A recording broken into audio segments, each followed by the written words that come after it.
Ahoy hoy everyone, welcome to this week's episode of the Disney Dining Show. I'm Craig Williams coming to you from Disney Springs. I'm here with Rhino and Erica Resnick, and we're doing something I have never done before, and that's eat at T-Rex Cafe.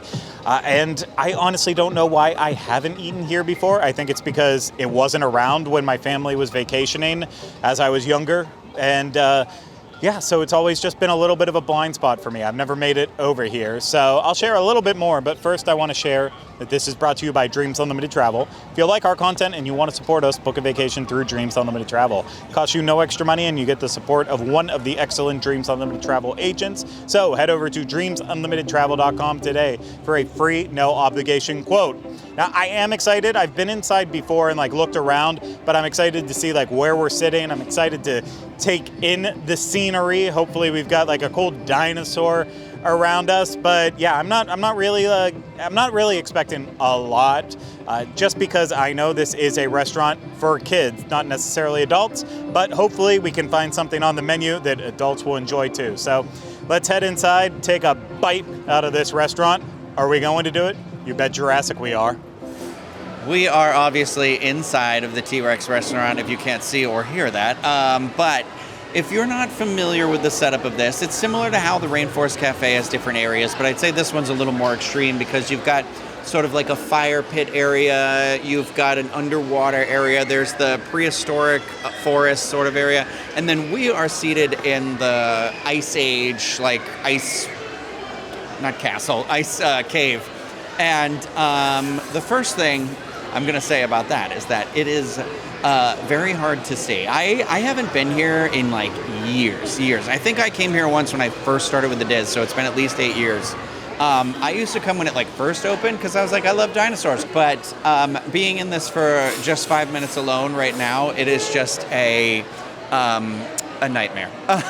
But it's exactly what you would expect from a really densely populated family restaurant. It's very loud, very, very intense. The cave keeps changing colors. As you can see, it's been making me a little bit nauseous, but that's that. I'm just going to go in. I'm going to tell you about my food, okay?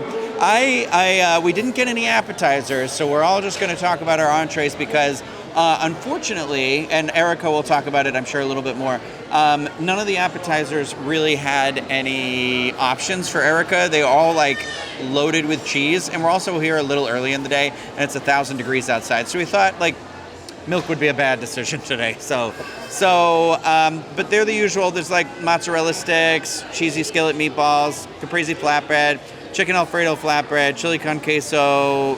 There's beef nachos, a Supersaurus sampler.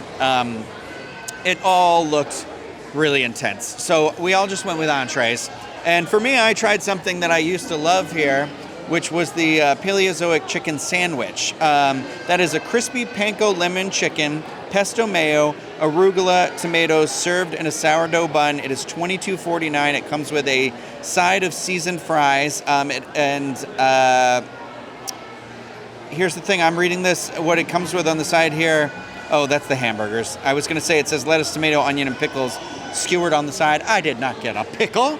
My bun was also not a sourdough bun. And what I used to love about this sandwich is it used to be served in a flatbread, a pita, it was pizza crust sort of a thing. And so I guess they've just kept the name, but it's not the same sandwich. So that was my mistake.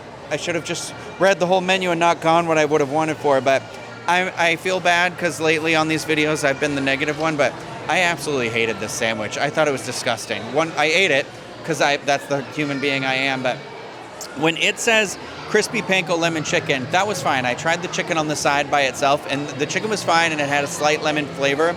It was the pesto mayo that was I got no pesto. It was just literally someone took a lemon and just squeezed it into this thing. So it was literally just so much juicy lemon. It was literally biting into a lemon. And I was disappointed because it was definitely not a sourdough bun. And the fries were fine. There's no like, it's like, Erica tried them. It was like salt and pepper seasoning with like, I can't tell what color anything is here because the room keeps changing color, but I think there was some red on there that was supposed to be like Cajun seasoning, but there wasn't really any flavor to them, and they were definitely that sort of like, you know when you get a really crispy fry that feels like hollowed on the inside? It was kind of a lot of that. So just not a fan, especially for $22.49. That was way too much money for what I got. So that was terrible. The ambiance has not been great, and I don't know how much you can hear on the outside of this mic, but it is so loud and chaotic in here, and I'm a little bummed out. So I'm going to let somebody else talk now. Feel free to rip me apart in the comment section, but... Like Rhino said, we didn't get any of those appetizers. Everything just seemed really heavy, and again, we're here kind of early in the day, and everything, of course, has some type of cheese in it. But for my meal, I ordered the grain bowl, which has barley, wheat berries, wild rice, red and white quinoa, oven roasted vegetables, citrus vinaigrette dressing, and I added shrimp to mine, so it brought the total to $28.49. I was actually very happy with my meal. I really wanted something that was light and that had veggies, and I've been in the mood for shrimp recently because it's just too hot outside right now to eat a burger. And I'm happy with all the flavors here. It did bring a lime on top, so I got to squeeze it over the bowl, which added a whole level of flavor. And the shrimp was actually pretty good. It's what you would expect at any kind of, restaurant like this. It's not like your top tier shrimp or anything, but I thought it was seasoned really well. And I love quinoa, and I thought they did a great job with this. And the rice, the wild rice, was actually really good. And my only issue was that the citrus vinaigrette was on the bottom of the plate and not really on the top. So you had to really mix it thoroughly to make sure you got all the flavors combined. That would be my only issue with this. I used to come here all the time. This was like our go-to place when we'd come from Miami up to here, me and my best friend. And they used to have a pulled pork sandwich on here that was my go-to. And I'm sad to see that it's gone because I loved that sandwich so much. But I do hold this place close to my heart for that reason. But I'm not sure I'm happy with some of the menu changes that have taken place. But overall, my meal was pretty good. Tell them there's no allergy menu. Oh, there is no allergy menu, so they do bring out someone that has an allergy ticket, and they'll ask what the allergy is, and they'll ask what you're thinking about. So I had given our person, I was like, here's my 3 options, and she radioed in and was like, does this contain dairy, does whatever. And she's like, your 3 options are safe, just pick from that. And they made sure that all the cutting boards were changed and everything like that. So they took it seriously, but just know they don't have a separate menu for allergies. You just have to ask. I'd like to say my expectations for this were pretty low, considering I've eaten at Rainforest Cafe plenty of times over the course of my life. And, this is the sister restaurant to Rainforest Cafe. Ultimately, though, I don't feel like my expectations were low enough. I just am overwhelmed by the environment here, and I'm not a person who has any sort of anxiety. I don't necessarily hate loud places, but I guess when you're thinking about a table service meal, the first thing that comes to your mind is, I want to get off my feet, relax, and enjoy myself. And I know that's the complete opposite point of these restaurants, but I feel like this one is like Guy Fieri's idea of it, of like, okay, we got to smack it with some donkey sauce and take it up to the next level, because it just feels even louder and crazier than a Rainforest Cafe. And yeah, I was not prepared enough for it.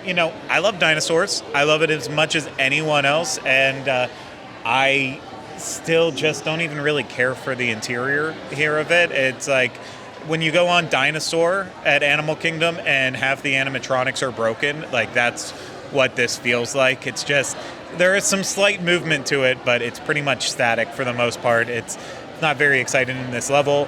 For kids, like I'm thinking about my son Rory, who right now is under 1, so obviously he's not quite yet at the demographic to come here.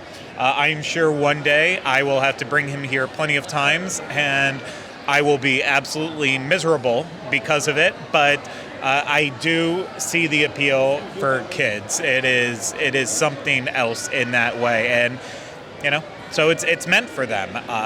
Maybe I'll get lucky and Rory will be terrified of dinosaurs and he'll never want to come here. But right now I'm buying them all like dinosaur pajamas and such, so I feel like it's gonna be one of those things he's just instantly gravitating towards. It's coming to T-Rex Cafe. So yeah, with that, again, I'm looking at this as, hey, this is a restaurant made for kids. Can adults enjoy it too? Can parents come here and have something great? And based on what our table ordered, I'm not sure if that's necessarily something you're going to check off. Massive menu. As Rhino talked about, the appetizers, all full of cheese. And the last thing you want to do is get filled down with massive appetizers full of cheese. So I'm happy we skipped that today. Pastas, I can't do that. That's a Fiasco somewhere out there is like ripping his hair out knowing that I won't come here and get pasta because that was always his favorite. I'm not going down that road. So I looked at the carnivore section. I said, what's considered one of their like signature items? You can tell what those are because there's a little dino footprint next to it. It's called a dino favorite. And with that, I went with the Boneyard Buffet, which makes me sick to my stomach thinking about that name. It is fire-roasted rotisserie chicken, a slow-roasted St. Louis-style pork spare ribs, seasoned fries, coleslaw for $34.49, which, these... We all know Disney restaurants are way overpriced. This Landry's at Disney, I feel like they're even like, let's take this another step forward and be even more insulting on the price. Portion size, a great value. I mean, there was a lot of food on this plate. You could easily split this between two people if you wanted to be that type of person. I'll start with the ribs. There is nothing better than ribs when they are expertly smoked and seasoned completely perfectly. I don't like a lot of barbecue sauce anymore. In my older age, I now prefer putting it on myself or just having it like lightly coated. These were doused in a sweet barbecue sauce, and the key word in the description was slow roasted. These are not smoked at all, so these are the same as like basically braising the ribs in the oven, probably covered in foil and just sitting and cooking in its own juices. So you're not going to find bark on these ribs. You're not going to, it literally, they just melt and fall apart. So if you're a rib fanatic, this is the opposite of what you would want. I'm not saying they weren't like flavorful, like, the pork was seasoned decently. The sauce was just overwhelming. Not great ribs at all, though. The rotisserie chicken, it started to grow on me as I continued eating it. The skin definitely had a lot of crispiness to it and flavoring. The chicken inside was moist and tender, but ultimately it was half of a rotisserie chicken. Like, I mean, I guess once you add it all up in the price, it doesn't seem that bad of a deal. But when a grocery store rotisserie chicken is, like, I think $8 at Publix, isn't the one at Costco like $5 that they admittedly lose money on? It's like really hard to sit here and be like, yeah, but the chicken was good. It was a rotisserie chicken. That's what it was. Rather than plate this on like a decent sized plate and spread everything out, the French fries were sitting under the ribs. So if you wanted to cut apart the ribs, you were also smashing the French fries and cutting them. But the fries were just really gross. Rhino described them perfectly. They were overly fried Cajun style, but not really Cajun style, and there was like nothing on the inside. It was kind of chewing on cardboard. And then the coleslaw that came with it was like, honestly, they probably ordered it from Cisco, and it was probably just a big barrel of milky coleslaw, and they dolloped it out into a little dish. It was probably right after the chicken. It was my next favorite thing on this dish, so that's not great. $34.49. I'm not offended because of the amount of food you get, but I'm offended just like, I'm offended that they're trying with this one. I don't know why they're doing this. Maybe there's something on this menu that parents can enjoy too. Like the burgers, they just all feel so boring. Like, oh, a cheeseburger, but we make it fancy. We serve it with lettuce and tomatoes. Like that's there's nothing. It's just, this is This is, like, to me, the most stereotypical American oversized menu meal. I'm not happy about this. I'm not happy at all. But let's talk about the damage that it did. Overall, because we didn't order dessert, I think I should make that very clear too. Didn't do appetizers, didn't do dessert. I know Salt and Straw is right down the way. I could not, in right mind, order just random sundae or a cosmic key lime pie when I know I can go to Salt and Straw, so I'm doing that instead. For our 3 entrees, there was a Disney annual pass holder discount that took us down to $81, but the original cost was $91. And after, the discount and tip, we came in at $99.92. So $33-ish for each of us here. Could have gotten way more expensive with drinks, add on an appetizer or dessert. You're looking at a very expensive meal. So I'm going to speak on behalf of myself, not necessarily the rest of the group. I'm saying do something else. Don't go to T-Rex. Don't let your kids know about T-Rex and then you can just avoid it completely. I would rather go to Rainforest, but we need to do a re-review of that at some point in time, and I'll probably be saying the exact same thing. Say, no, you should come over to T-Rex. That was much better than this. I don't know yet. But that's going to do it for this episode of the Disney Dining Show. I hope you enjoyed it. If you did, you want to support us more, book a vacation through Dreams Unlimited Travel. Get a free no obligation today at dreamsunlimitedtravel.com. If you're watching this on YouTube, hit the thumbs up, subscribe to the channel, leave comments, questions, video suggestions in the comments section. And if you're listening to this, I apologize, but subscribe wherever you listen and leave us a positive rating and review if you enjoyed it. I don't know what's happening around me right now, so with that, I'm going to say goodbye from Trexs Cafe. We'll see you again real soon with another episode of the Disney Dining Show. Take care. Bye-bye. Stay hungry.